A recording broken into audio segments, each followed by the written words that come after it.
जी हाँ दोस्तों, अपने लॉन्च के बाद पहली तस्वीरें चंद्रयान 3 ने भेज दी है। उसने दिखा दिया पहुंचा चंद्रयान 3, भेजी पहली तस्वीरें। जी हाँ दोस्तों, अपने लॉन्च के बाद पहली तस्वीरें चंद्रयान 3 ने भेज दी है। उसने दिखा दिया है किस तरीके से वो जो है पृथ्वी की कक्षा में सेट हो गया है। ये तस्वीरें आप अपनी स्क्रीन पर देख रहे होंगे। अब आपको बता दें, अगर आप लाइव लोकेशन पूछें कहां है चंद्रयान 3, तो हम आपको बता दें जो चंद्रयान 3 है अभी वो पृथ्वी की कक्षा में चक्कर काट रहा है। पृथ्वी के ऑर्बिट में वो चक्कर काट रहा है। जी हाँ, एक अंडाकार ऑर्बिट में ये सर्कल ले रहा है, परिक्रमा कर रहा है धरती की।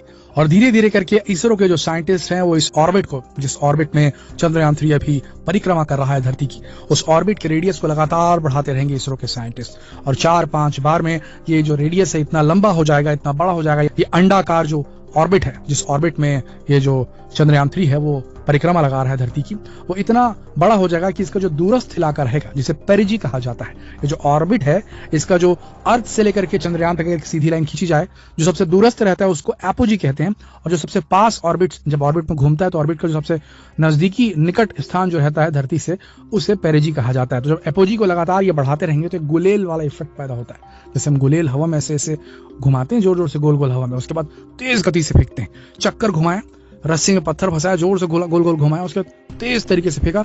तो उसी तरीके से इसमें एक स्पीड ला रहे हैं इसरो वाले जो हैं चंद्रयान 3 पे। और ये अपने ऑर्बिट में घूमते घूमते घूमते जब 1 लाख किलोमीटर दूर इसकी एपोजी हो जाएगी, यानी कि इसके अंडाकार ऑर्बिट का जो सबसे दूरस्थ इलाका है वो एपोजी जो है वो 1 लाख किलोमीटर धरती से हो जाएगी, तब ये उसे रिलीज करेंगे और वहां से ये लूनर ट्रेजेक्टरी की तरफ चला जाएगा। यानी कि इसका डायरेक्शन जो है वो अर्थ के ऑर्बिट से हटकर सीधा लूनर ट्रेजेक्टरी में चला जाएगा, यानी कि चंद्रमा के रास्ते पर चला जाएगा, चंद्रमा के पाथवे पर चढ़ जाएगा। और बताया जा रहा है कि ये जो किया जाएगा, ये जो ट्रेजेक्टरी दी जाएगी वो इसी महीने की 31 जुलाई को दिया जाएगा। अभी जो ऑर्बिट कर रहा है ये चंद्रयान 3, वो धरती से इसकी जो एपोजी है वो 42,000 किलोमीटर दूर ये चक्कर काट रहा है।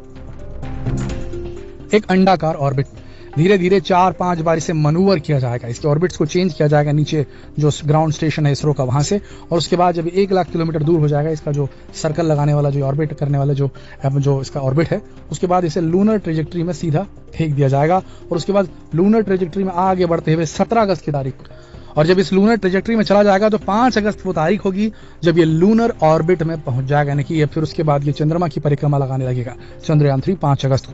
और उसके बाद 17 अगस्त वो तारीख होगी जब इसे, जो आपका चंद्रयान 3 है, उसका प्रोपल्शन मॉड्यूल जो है वो एक्टिवेट हो जाएगा और धीरे धीरे आगे बढ़ने लगेगा और चंद्रमा के पास पहुंचने लगेगा। और उसके बाद फिर लैंडर को रिलीज किया जाएगा और 23-24 तारीख वो तारीख होंगी जो ऐतिहासिक होंगी इसरो के लिए और खुद चंद्रयान मिशन के लिए, जब चंद्रयान 3 जो है वो सॉफ्ट लैंडिंग अटेम्प्ट करेगा 23-24 अगस्त को चंद्रमा की धरती पर पृथ्वी से होते हुए। जी हाँ दोस्तों, एकदम बेहतरीन तरीके से इसे डिजाइन किया गया है इसरो के साइंटिस्ट के द्वारा। इसमें बेहद कम फ्यूल लगा और खुद अर्थ की ग्रेविटेशनल फोर्स का इस्तेमाल करते हुए इसे स्पीड दी गई। बेहद कम फ्यूल की जरूरत पड़ी चंद्रयान 3 के जो प्रोपल्शन मॉड्यूल है उसको, और ये आराम से पहुंच जाएगा चंद्रमा तक और वहां पर आराम से लैंड करेगा। और उसके बाद में वहां से ऐतिहासिक खोज करके भारत और इसरो दोनों का नाम रोशन करेगा। दोस्तों ये जो बनाया गया है पूरा सेटअप इसरो ने, जो चंद्रयान 3 के लॉन्च का और इसके मून के ऑर्बिट तक पहुंचने का और फिर मून के ऑर्बिट में एंटर करते हुए आराम से सॉफ्ट लैंड करने का, ये बेहद पेचीदा है, लेकिन हाँ एकदम प्रॉपरली वेल थॉट ऑफ है। इस बार तो जो चंद्रयान 3 है उसके लेग्स को इतना स्ट्रांग बनाया गया कि थोड़ा झटका लग भी जाए ड्यूरिंग लैंडिंग तो उसे वो झेल ले। सबसे बड़ी बात, इस बार लैंडर में जो लेजर का इस्तेमाल किया गया है, कैमरा टेक्नोलॉजी का इस्तेमाल किया गया है, तो ये सेल्फ गाइडेड वे में जो लेजर है वहां से छोड़ेगा चंद्रयान 3 ड्यूरिंग द लैंडिंग और वो टकरा कर वापस आएगी चंद्रयान के पास में और उसको डेटा मिल जाएगा कि कितने दूर हो सतह से, और वो खुद ऑटोमेटिकली आराम से अपने आप को लैंड करा सकेगा। आपको बता दें, इस वक्त यूरोपियन स्पेस एजेंसी की ट्रैकिंग नेटवर्क, नासा के ट्रैकिंग नेटवर्क और इसरो के ट्रैकिंग नेटवर्क सब एक साथ मिलकर काम कर रहे हैं ताकि चंद्रयान को प्रॉपर ट्रैक किया जा सके और इसे आराम से, आसानी से वहां पर सॉफ्ट लैंडिंग कराया जा सके। हम सब जानते हैं चंद्रयान 3 कितना महत्वपूर्ण है। चंद्रयान 3 जो है वो चांद के उस हिस्से में उतरने वाला है जहां पहले कभी कोई नहीं उतर सका, कभी किसी ने पहले यहां पर सॉफ्ट लैंडिंग नहीं की है। बताया जा रहा है साउथ पोल के जिस इलाके में उतरने वाला है वहां पर पानी मिलने की पूरी गुंजाइश है और हो सकता है जो लैंडर है विक्रम चंद्रयान 3 का और उसमें से निकलने वाला रोवर है प्रज्ञान वो तस्वीर खींचने में कामयाब हो जाए जो इतिहास रच दे मानव जाति के इतिहास में, जिसमें पानी का वो फोटोग्राफ हो, पानी वहां पर आइस के फॉर्म होगा, उसका फोटोग्राफ खींच करके वो भेज सकता है इसरो के स्टेशन में। और ये एकदम बहुत ही ऐतिहासिक मोमेंट हो सकता है दोस्तों। बस इंतजार है 23-24 तारीख का, जब चंद्रयान 3 सॉफ्ट लैंडिंग अटेम्प्ट करेगा और आराम से वहां उतर जाए। सॉफ्ट लैंडिंग की टेक्नोलॉजी एक बार अटेन करने के बाद इसरो चाहेगा तो कहीं पर भी अपने स्पेसक्राफ्ट को उतार सकता है, कहीं भी अपने किसी भी प्लैनेट पर अपना लैंडर उतार सकता है। एक बार इसरो इस टेक्नोलॉजी में एक बार सक्सेसफुल हो जाए तो फिर उसके बाद में ऐसे कई और मिशन भेजे जा सकते हैं चांद पर, और उसके बाद मंगल पर भी, और कहीं भी किसी भी ग्रह पे आराम से लैंड कराने में सक्सेसफुल हो जाएगा इसरो। अब देखना यह है कि इसरो की मेहनत इस बार कामयाब होती है या फिर चंद्रयान 2 के समय जो हादसा हुआ था वो एक बार फिर से रिपीट हो जाता है और निराशा हाथ लगती है। देखिए, चंद्रयान 3 की सक्सेस पर ही डिपेंडेंट है वो बहुत सारे मिशन जो इसरो ने प्लान किए हुए, इंक्लूडिंग गगनयान मिशन, जिसमें भारत की तरफ से अंतरिक्ष यात्रियों को एक बार फिर भेजा जाना है अंतरिक्ष में। पहली बार होगा ये जब भारत जो है अपने देश के बनाए हुए यान में बैठा करके अपने अंतरिक्ष यात्रियों को भेजेगा और इंडियन एस्ट्रोनॉट्स का नाम अंतरिक्ष में जाने वाले लोगों में शामिल हो जाएगा दोस्तों। अब देखना यह है कि क्या होता है, कहीं चंद्रयान 3 फेल हो गया तो इन सारे मिशंस पर पानी फिर सकता है, क्योंकि हम सब जानते हैं कि स्पेस रिसर्च में, स्पेस इंडस्ट्री में अगर काम करना है तो काफी बड़े अमाउंट में पैसा लगता है। और हमारे देश के पास ऑलरेडी प्रॉब्लम्स का कितना बड़ा जखीरा पड़ा हुआ है, हम सब जानते हैं, भंडार है हमारे यहाँ प्रॉब्लम्स का, और हर चीज के लिए पैसे लगते हैं। ऐसी स्थिति में अगर एक के बाद एक मिशन फेल हुए, चंद्रयान 2 फेल हुआ, चंद्रयान 3 भी अगर फेल हो गया, तो ऐसी अवस्था में हो सकता है कि गवर्नमेंट ऑफ इंडिया जो है वो फंडिंग थोड़ी सी कमतर करने लगे इसरो के लिए। और ये देखना होगा कि आगे क्या होता है। पर अभी तो सिचुएशन ये है कि बिल्कुल सब कॉन्फिडेंट चल रहे हैं और इसरो इस बार इतिहास रच कर ही छोड़ेगा। और अगर इसरो ने इतिहास रच दिया और गलती से अगर ऐसा हो गया कि प्रज्ञान रोवर को तस्वीर खींचने का मौका मिल गया जिसमें सामने आइस दिख जाए, पानी दिख जाए मून की सरफेस पे, तो मान के चलिए फिर इसरो और नासा में ज्यादा फर्क नहीं रहेगा, बजट का ही फर्क रहेगा। बाकी टेक्नोलॉजी बोल लीजिए, चाहे मैन पावर बोल लीजिए या स्किल बोल लीजिए, टैलेंट बोल लीजिए, दोनों बराबर हो जाएंगे दोस्तों।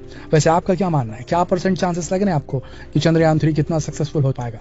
100% में आपको कितने चांसेस लग रहे हैं कि सॉफ्ट लैंडिंग बिल्कुल हो ही जाएगी? 50%, 60%, 70% या फिर 100%? आपके क्या विचार है नीचे कमेंट सेक्शन में लिखकर जरूर बताएं। देखिए तो चंद्रयान 3 एक ऐसा मिशन है जो अगर सक्सेसफुल हो गया तो मान के चलिए इसरो का ब्रांड वैल्यू बेहद ज्यादा बढ़ जाएगा। एक तो लगातार एक के बाद एक लॉन्च व्हीकल्स भेज रहा है इसरो, अलग अलग देशों के सैटेलाइट्स को अंतरिक्ष में स्थापित कर रहा है, एकदम बिजी है इसरो अपने कामों में, प्रोफेशनली सारी चीजों को डील कर रहा है।